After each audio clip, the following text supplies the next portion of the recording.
안녕하세요. 이번에 배울 주제는 신석기 시대의 생활 모습입니다. 자, 신석기 시대에서 우리가 가장 먼저 다룰 주제는요, 신석기의 시기와 도구가 되겠습니다. 자, 가장 먼저 우리나라에서 신석기는 언제를 신석기라고 부를까요? 기원전 8000년경을 신석기라고 부르는데요. BC 8000년경이 신석기다. 이런 시기는요, 국세에서 가끔 물어볼 수도 있기 때문에 여러분들 눈으로 익혀지시는 거 잊지 마시고요. 자, 두 번째입니다. 신석기 때는 어떤 도구를 사용했을까요? 일단 여러분들이 이 신석기라는 이름을 통해서도 느끼셨겠지만요. 석기랍니다. 결국은 도구를 돌로 썼던 시기를 이야기하는 건데요. 자, 구석기 때는 돌을 떼어서 쓰는 뗀석기를 주로 사용했다면 신석기 때는요. 그보다 훨씬 더 발전된 돌도구를 사용합니다. 이걸 뭐라고 표현하냐면 간석기라고 표현해 볼게요. 자, 간석기는 내가 필요한 용도에 따라서 도구를 갈아서 만드는 겁니다. 특히 이 신석기 때는 농사가 시작이 되거든요. 그래서 그들이 만들었던 이 간석기는요. 주로 농사에 사용됐던 농기구가 대표적이고요. 돌괭이, 돌로 만든 괭이, 농기구죠. 그 다음에 돌낫, 돌로 만든 낫. 이와 같은 농기구들로서 이 간석기가 활용이 되었구나라는 것도 놓치지 말고 정리해 주세요. 갈아 만들어서 사용했던 도구를 간석기라고 표현합니다. 자, 이번에는 신석기 시대의 경제와 유물에 대해서 살펴볼 건데요. 굉장히 중요합니다. 일단 신석기가 도래가 되면서 경제적으로는 어떤 생활 모습이 만들어졌을까요? 가장 중요한 건 사람들이 드디어 농사를 짓기 시작해요. 그래서 신석기 때는 농경과 목축이 시작됐다라는 경제사에 아주 중요한 의미를 가지고 있죠. 이 농경과 목축이 시작된 것은 어떤 것을 의미하는 거냐면요. 그동안에는 우리가 자연 속에서 왔다 갔다 거리면서 획득했잖아요. 무엇을 주워서 먹었단 말이야. 인간의 능력이 많이 반영이 되지 않았죠. 그러나 농경과 목축을 한다는 건 무슨 뜻입니까? 내가 필요한 것은 내가 만들어서 생산을 이야기하죠. 생산을 통해서 얻게 되었다라는 걸 이야기하잖아요. 그래서 사실 그 이전의 경제는 획득하는 경제였다면요. 이제 획득 경제였다면 지금은 이제 신석기가 도래가 되면서 생산을 통해서 내가 필요한 것을 얻게 되는 경제 활동을 하게 되죠. 역사적으로 굉장히 의미가 있고 가치가 있는 사실입니다. 그래서 이와 같이 신석기 때 농경과 목축을 시작했던 이 상황을 우리가 신석기 때 일어났던 굉장한 발전이다. 변화다라고 표현을 하고요. 이걸 우리 신석기 혁명이라고 불러볼게요. 자, 이거 시험에 아주 많이 나오는 부분이기 때문에 별표 하나 꼭 치고 정리해 주세요. 두 번째입니다. 신석기 시대 때 대표적인 유물, 이것도 굉장히 중요하죠. 선생님 별표 2개 치는 부분들은 반드시 여러분들 시험을 보실 때 꼭 확인하시고요. 문제에 꼭 출제가 되는 부분이거든요. 첫 번째로 신석기 시대의 대표적인 유물로서 소개해 드릴 것이 바로 빗살무늬 톡이에요. 빗살무늬 톡이를 좀 그려볼게요. 이렇게 생긴 톡인데요. 끝이 조금 뾰족하게 보이죠? 이 뾰족하다는 걸 통해서 우리가 뭐를 알 수 있냐면 주변이 모래나 흙으로 되어 있는 지역에다가 이 토기를 꽂았을 거야. 이게 지금 전부 다 흙이나 모래입니다. 이런 것들까지 우리 추론할 수 있겠죠. 결국은 신석기 시대에 남겨진 대표적인 토기인 빗살무늬 토기를 통해서 우리가 알 수 있는 것 2가지입니다. 첫 번째는요. 토기가 있어요. 곡식을 저장하는 그릇이 있는 거거든요. 곡식을 저장했구나. 농사했구나죠. 곡식을 저장하고 음식을 하는 기구가 토기가 발견됐다는 건 뭐예요? 농사했구나. 곡식이 있구나. 두 번째는 뭐죠?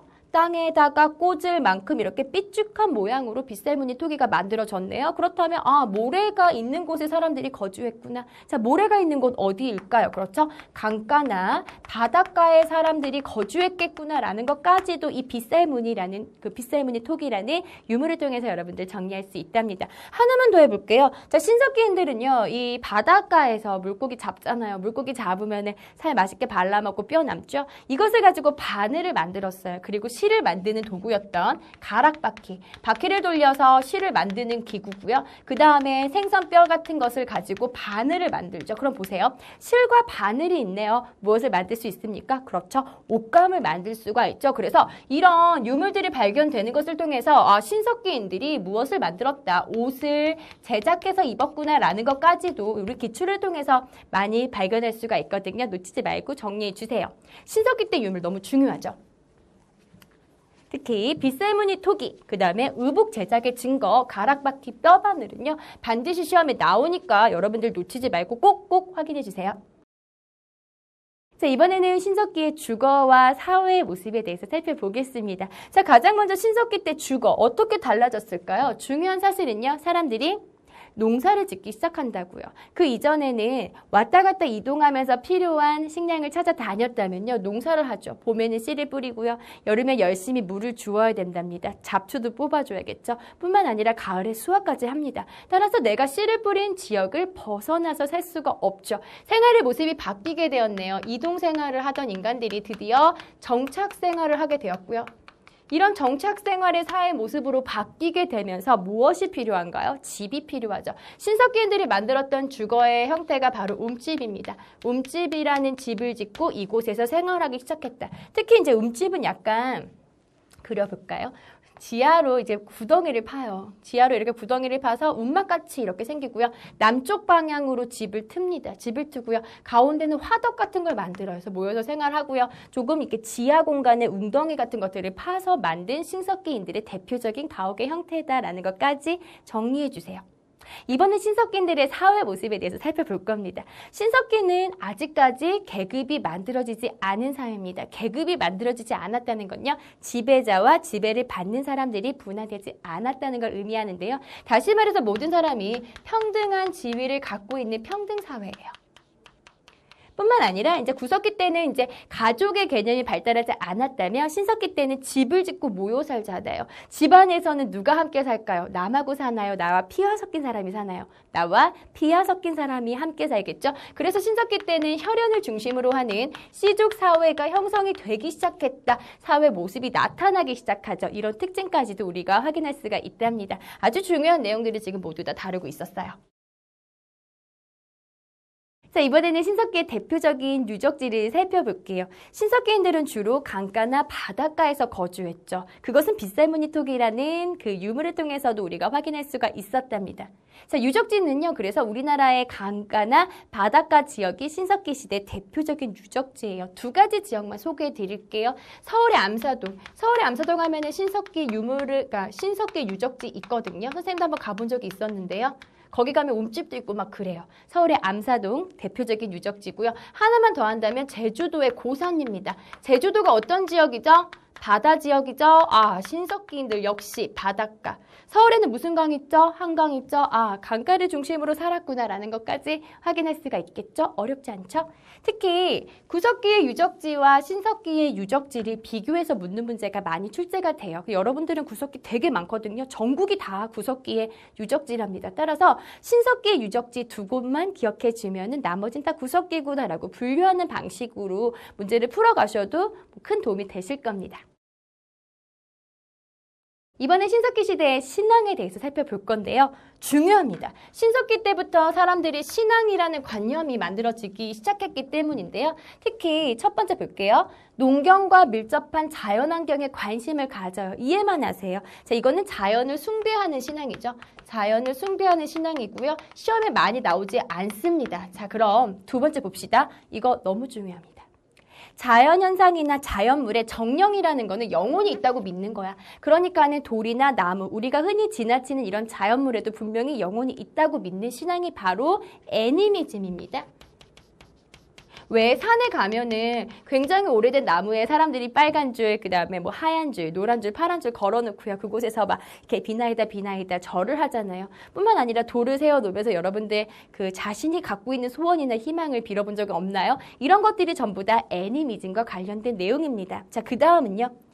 하늘이나 인간을 영혼이나 하늘을 인간과 연결시켜주는 존재인 무당과 주술을 믿는 거, 굿하는 거 이야기하거든요. 이 무당이 샤먼입니다. 그래서 샤머니즘, 무당을 통해서 구술하는 신앙을 이야기하는 거고요. 여러분들은 이제 무당 굉장히 부정적으로 생각하실 텐데요. 최초의 국가였던 고조선의 단군왕검도 사실은 무당이면서 정치를 했던 역할을 담당했던 사람이거든요. 결국은 이 샤머니즘은 고대에서 인간들이 자연에 대해서 정확하게 몰랐기 때문에 이 무당의 역할이 굉장히 중요합니다. 비가 오는지, 비가 왜 이렇게 많이 오는지, 이건 전부 다 신이 노예서라고 생각했던 고대인들의 모습들을 확인할 수가 있죠. 세 번째입니다. 자기 부족의 기원을 특정한 동식물과 연결시키죠. 그리고 그것을 숭배하는 신앙입니다. 이걸 우리가 토테미즘이라고 표현하는데요. 여기 나와 있는 표현 중에서 토테미즘이 가장 시험에 많이 나온답니다. 그럼 우리가 여기 별표 하나 치고 정리할까요? 특히 여러분들 그 토테미즘은 지금도 볼 수가 있는데요. 인도의 힌두교에서는 소를 숭배하죠. 그래서 그들은 소고기를 먹지 않아요. 맥도날드가 인도에 출시가 돼가지고 완전 망했답니다. 초기에는. 왜냐하면 소고기 패티가 들어간 햄버거를 출시했기 때문인데요. 이렇게 특정한 동물을 숭배하는 신앙을 토테미즘이라고 하고요. 자, 마지막입니다. 사람이 죽어도 영혼이 없어지지 않아요. 그러니까 뭐 하죠? 나의 조상을 숭배하죠. 그래서 제사를 지냅니다. 이런 신앙은 우리가 조상 숭배 신앙. 이해만 하세요. 이 부분은 여러분들은 이제 시험에 나오는 중요한 부분들 알고 싶죠? 애니미즘 기억해 주시고요. 샤머니즘 기억해 주시고요. 무엇보다도 많이 출제가 되는 토테미즘까지 함께 정리해 주시면 되겠습니다. 특히 이제 고조선을 배울 때 이 토테미즘과 관련된 내용들을 한 번 더 정리해 볼 거예요. 자, 이번에는 우리가 이 시간에 배웠던 중요한 내용들을 핵심 정리를 통해서 확인해 볼 건데요. 첫 번째입니다. 자, 신석기의 시기는 언제죠? 약 8,000년경의 신석기고요. 자, 도구는 간석기를 사용했고 이 간석기는 대부분 농기구였다. 자, 세 번째는 경제입니다. 농경과 목축이 시작됐네요. 신석기 혁명이라고 불리는 이와 같은 경제의 변화는 사람들이 드디어 생산을 통해서 얻게 되는 생산 경제로의 전환을 의미하고 있죠. 자, 특히 이제 유물이 시험에 많이 출제가 되는데요. 빗살무늬 토기와 가락바퀴 뼈바늘, 특히 가락바퀴 뼈바늘은 의복을 제작해 입었다는 증거를 보여주는 유물이다라는 거 확인해 주세요. 사회 모습입니다. 왔다 갔다 이동을 하다가 한 곳에 머물게 됐죠. 정착 생활을 하면서 평등한 사회 모습을 띠고 있었고요. 이때 이들이 거주했던 집은 움집이었다. 뿐만 아니라 뭐 서울의 암사동과 제주도 고산리 같은 유적지를 띠고 있었고요. 더 중요한 거 있죠. 신앙이 발생하기 시작했는데요. 애니미즘, 샤머니즘, 토테미즘. 선생님은 토테미즘에 한 번 더 강조해 볼 겁니다. 꼭 기억을 해주세요. 자, 이번에는 중요한 핵심 포인트로요. 구석기와 신석기를 비교하는 내용을 한번 다뤄볼 거예요. 사실 시험에는 신석기 따로 구석기 따로 출제되는 것보다는 두 시기를 비교해서 나오는 문제가 아주 많이 출제가 되죠. 일단 신석기와 구석기를 나눠본다면 도구 사용을 기준으로 좀 나눠볼 수 있지 않을까요? 자, 구석기 때는 어떤 도구를 주로 사용했죠? 뗀석기를 사용하죠. 자, 신석기 때는 무엇을 사용하죠? 간석기를 사용하죠. 이런 것들 비교 많이 한답니다. 하나만 더 할게요. 경제 모습을 살펴볼게요. 구석기 때는 사냥이나 채집 같은 거, 그 다음에 물고기 잡이 이런 걸 주로 했다면 신석기 때는 농경과 목축이 시작이 됐는데요. 그럼 여러분들 요거 한 번만 주의 깊게 생각해 보세요. 신석기 때는 사냥, 채집, 어로 안 했을까요? 했습니다. 사냥, 채집, 어로 여전히 신석기 때도 했고요. 거기에 추가적으로 농경과 목축이 더 들어가게 되는 거죠. 이해가 되시죠? 조금만 더 해볼게요. 자, 구석기 때 대표적인 특징 중에서 자, 사람들은 어디에 살았죠? 동굴에 살면서 왔다 갔다 이동 생활을 주로 했다면 신석기 시대 때는 움집을 짓고 한 곳에 정착하는 생활 모습을 띠게 되었죠. 이 정도까지 중요한 포인트 기억해 주시고요. 신석기에서 또 하나 문제 많이 출제가 된다면 빗살무늬 토기가 출제가 되죠. 요거까지도 여러분들께서 놓치지 말고 두 시기를 비교해서 정리해 주시면 되겠습니다. 어렵지 않았죠? 그렇게 어려운 내용은 아니라서 모두 다 쉽게 이해하실 수 있었을 거예요. 자, 이번에는 개념 확인 문제를 풀어볼 건데요. 첫 번째 문제부터 같이 확인해 볼게요. 1번입니다. 신석기 시대에는 돌을 갈아 만들죠. 자, 뭐죠? 간석기를 사용하죠. 간석기와 대표적인 토기입니다. 자, 어떤 토기를 사용했나요? 빗살무늬 토기를 사용했죠. 곡식을 저장하거나 빗살무늬죠. 곡식을 저장하거나 음식을 조리하는 데 사용했던 토기랍니다. 자, 두 번째 볼게요. 신석기 시대에는 농경과 목축이 시작됐습니다. 직접 생산할 수 있게 되도록 사회가 변했죠. 이걸 우리는 신석기 혁명이라고 표현해 볼게요. 신석기 혁명이죠. 자, 세 번째 문제입니다. 중요하군요. 신석기인들이 옷을 만들어 입었다는 것을 알 수 있는 증거 뭐가 있죠? 대답이 나오시죠? 실을 만드는 데 사용했던 가락바퀴가 있고요. 자, 그 다음에 바늘이 필요하겠죠? 바늘은 뭐로 만들었다고요? 생선뼈요. 가시요. 뼈바늘을 통해서 의복 제작의 증거를 알 수 있다. 확인해 주세요. 자, 강의 듣느라고 수고하셨습니다.